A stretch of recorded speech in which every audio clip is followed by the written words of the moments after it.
नमस्कार, श्री स्वामी समर्थ. तुमचं सर्वांचं आजच्या नवीन ब्लॉगमध्ये पुन्हा एकदा खूप खूप खूप मनापासून स्वागत आहे.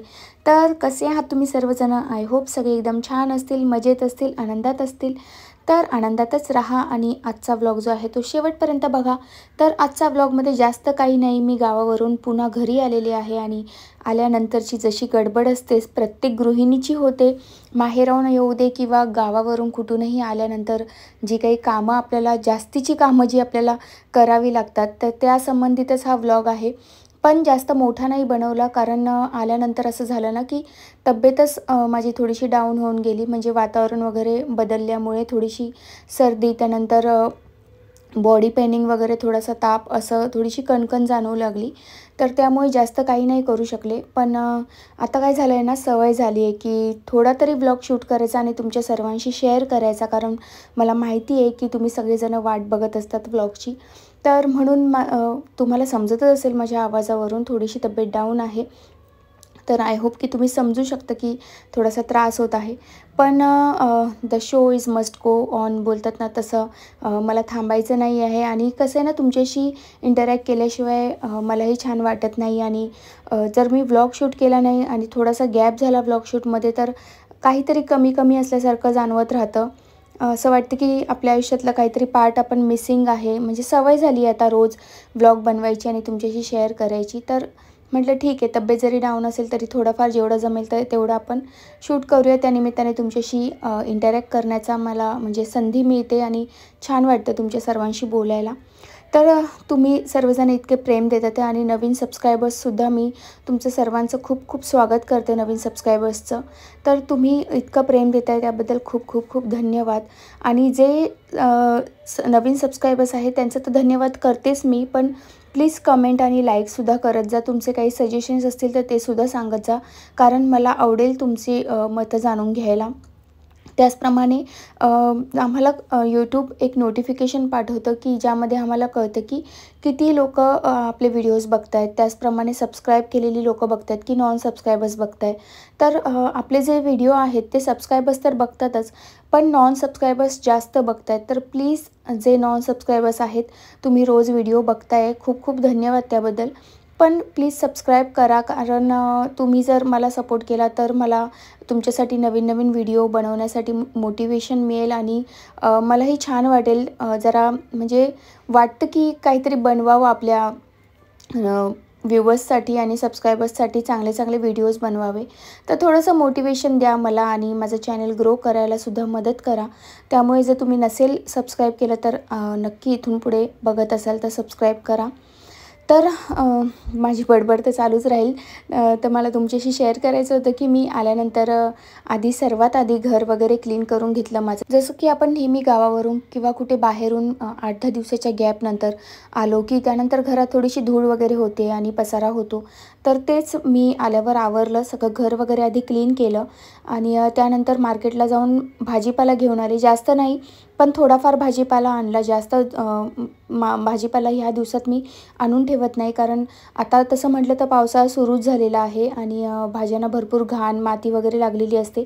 तर पावसाळ्यामध्ये मी पालेभाज्या कमी खाणं प्रेफर करते. तर मी आज फक्त भेंडी आणि वांग्याची भाजी आणलेली आहे, कारण मार्केटला जाऊनच 8 दिवसाचा भाजीपाला घेऊन यायचा असा विचार करत होते. पण तब्येत खूप डाऊन असल्यामुळे मग मी जवळच आमच्या इकडे जी भाजी मिळते, म्हणजे आमचे इथे एक काका बसतात भाजीवाले, त्यांच्याकडून मी भाजी घेऊन आलेली आहे. तात्पुरती जे काही नव्हतं घरात तेवढीच भाजी आणलेली आहे. म्हटलं जास्त आणण्यात काही पॉईंट नाही आहे. आणि जे काही सामान थोडंफार संपलेलं होतं तेवढं सामान घेऊन आलेले आहे. विचार करत होते की डीमार्टला जाईन, पण तब्येतीमुळे नाही जाऊ शकले. तर स्वयंपाक तर आपल्याला काही चुकत नाही. जेव्हा माहेरी होती तेव्हा पप्पा करायचे हेल्प, त्यानंतर किमूसुद्धा हेल्प करायची. तर माहेरी कसं थोडासा आरामच होतो आपल्याला आणि आल्यानंतर अचानक थोडासा कामाचा लोड पडल्यासारखा वाटतो. थोडंसं टेन्शन पण येतं येण्याच्या आधी की आता घरी गेल्यावर पुन्हा सगळी साफसफाई आणि कामाचा खूप लोड पडणार आहे आणि खूप टेन्शन पण येतं. कदाचित त्या लोडमुळे सुद्धा मी आजारी पडली असेल, असं पण होऊ शकतं. तर मी जे काही सामान आणलेलं होतं वाण्याकडून ते सगळं मी भरत होते. म्हणजे तांदूळ वगैरे मी खरं तर गावावरून पण तांदूळ घेऊन आलेली आहे, पण ते तांदूळ दुसरे तांदूळ आहेत, म्हणजे इंद्रायणी तांदूळ आणलेत मी गावावरून. तर माझ्या पप्पांनी घेतले होते इंद्रायणी तांदूळ, पप्पांनी मला दिले त्यांच्यातले. म्हणजे 2-3 किलो तांदूळ त्यांनी मला दिले. त्यांनी पण 5च किलो आणले होते. आणि इंद्रायणी तांदूळ आम्हाला आवडतो. कधीतरी नॉनव्हेज वगैरे केल्यानंतर इंद्रायणी तांदळाचा भात एकदम छान लागतो. तर म्हणून इंद्रायणी तांदूळ आणला होता मी थोडासा.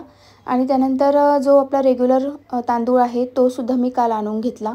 कारण माऊला मोकळ्या तांदळाचा भात आवडतो आणि मला थोडासा इंद्रायणीचा भात आवडतो. इंद्रायणी तांदळाचा भात थोडासा चिकट असा होतो, मोकळा मोकळा होत नाही. आणि वाडा कोलमचा आपण आणला तर तो मोकळा मोकळा होतो. तर तिला वाडा कोलमचाच भात आवडतो. तर अशा 2 प्रकारचे तांदूळ मी ठेवते. कधी कधी दोन्ही मिक्स करूनसुद्धा मी कुकरला लावते कधी कधी, म्हणजे थोडासा स्मेल छान येतो ना इंद्रायणी तांदळाचा म्हणून. तर आता मी जे आहे ते सर्वात महत्त्वाची गोष्ट आणली ती म्हणजे बडीशोप. बडीशोपशिवाय मला अजिबात होत नाही. रोज जेवणानंतर मला बडीशोप लागतेच. त्यामुळे बडीशोपसुद्धा संपलेली होती आणि जे काही सामान खूप अर्जंट लेवलने हवं होतं घरामध्ये, तेवढंच सामान मी जाऊन वाण्याकडून घेऊन आलेली आहे. तर बडीशोप मला थोडीशी मिठाची आवडते आणि त्यानंतर त्यामध्ये थोडीशी गोड बडीशोपसुद्धा मी मिक्स करते. गोड बडीशोपमुळे थोडीशी टेस्ट लागते, म्हणजे आपण गोड पान खातो ना तशी थोडीशी टेस्ट लागते. आणि हे जे पाऊच आहे हे 10 रुपयाला याच्यामध्ये गोड पानाचे जे इन्ग्रेडियंट्स असतात ते सगळे मिक्स ह्या पाऊचमध्ये मिळतात. तर बघा तुम्ही बघू शकता आता ही गोड आणि थोडीशी खारट अशी बडीशोप मी दोन्ही मिक्स केलेली आहे आणि ही जेवणानंतर खायला एकदम बेस्ट लागते. त्याच्यामुळे आपल्याला पचनसुद्धा होण्यास मदत होते. त्यामुळे मग मी शक्यतो बडीशोप खातेच. मला बडीशोप खायला खूप आवडतं. एखाद दिवशी जर नसेल बडीशोप घरामध्ये तर मला असं वाटतं की आपण जेवण केल्यानंतर काहीतरी मिस करतो आहे, इतकी जास्त सवय झाली मला बडीशोपची. तर आता ही बडीशोप आरामशीर मला 1 महिनाभर जाईल इतकी आहे. आणि याच्यामध्ये हा छोटासा चमचासुद्धा मी टाकून ठेवला आहे, म्हणजे जेणेकरून मला जेव्हा जेव्हा बडीशोप घ्यायची असते तेव्हा माझी गैरसोय होऊ नये म्हणून. आणि हा कंटेनरसुद्धा एकदम परफेक्ट आहे माझ्या बडीशोपसाठी. काय करताय ग? काय नाही, मॅच बघतोय. विकेट विकेट विकेट, 10वी विकेट. हिला काय झालं? अरे हिला काय झालं? विकेट. अरे हिला काय झालं? 10वी विकेट पडली ना. अच्छा, विकेट पडली म्हणून हसते. 100ला मम्मी बोलली ना, 100ला 10 विकेट पडली. बरं बरं, ऐका ना, कसं वाटतंय तुम्हाला तुमची मैत्रीण एवढ्या दिवसानंतर परत आली? बरं वाटते. बरोबर, शांती झाली जीवाची? अरे माईला करमतच नव्हतं तिने तुम्हाला सोडून, है ना माई? आम्हाला पण नव्हतं, आम्ही भांडत होतो. काय माई तुला का नव्हतं करमत ग? मला बोर होत. मला राहायचं होतं माहितीये का. स्वराला काय झालं काय माहिती, की किडा चावला का काय काय माहिती स्वराला. अरे पाय चावली. ए बघ स्वरा माही तुझ्यासाठी आणि परीसाठी माही अजिबात राहिली नाही. आणि जेवढे दिवस आम्ही राहिलो ना तेवढे दिवस पण तुम्हाला दोघींनाच मिस करत होती. तिला आम्ही रोज कॉल करत होतो ना, कंटिन्यू कॉलवर. एकदा कॉल केला तर तिला एकदा कॉल कट करायची आणि मग परत कॉल बॅक करायची. मग किती ती तुमची आठवण काढत होती माहिती. तिला अन्न पाणी गोड लागत नव्हतं. अन्न कसं गोड लागतं? अजिबात नाही. म्हणजे ती बोलली माझं जीवन व्यर्थ होतंय, माझे नाशिक व्यर्थ वाया जातंय जीवन स्वरा आणि परी शिवाय. हो ना माऊ? आता कसं वाटतंय? 20 दिवस केली रियुनियन. आम्हाला असं वाटतं 20 दिवस केली 20 वर्ष राहून जाईल. नाही पुढच्या वर्षी आहे ना, एक काम करा, मी ना तिला इथेच ठेवेल आणि तुम्ही दोघी आणि माऊ तुम्ही एकत्र राहत जा. मी जाईल माहेरी, तुम्ही तिघी मस्त इथे राहत जा. चालेल का? चालेल ना? पुढच्या वर्षीपासून बाबा येणार आहेत गणपतीच्या वेळेला. गणपतीला बाबा येणार आहेत, किमो आणि बाबा. हा, पुढच्या वर्षीपासून माऊला नेणारच नाही. पुढच्या वेळेस पासून ना माऊला नेणार नाही, तुमच्या दोघींकडेच ठेवून जाईल आणि मी मस्त माहेरी जाऊन राहील 1 महिना. सोना एकदा पुन्हा एकदा ओवाली स्माईल. वा किती छान. ते हसू दे ग तिला, ती छान हसते ग.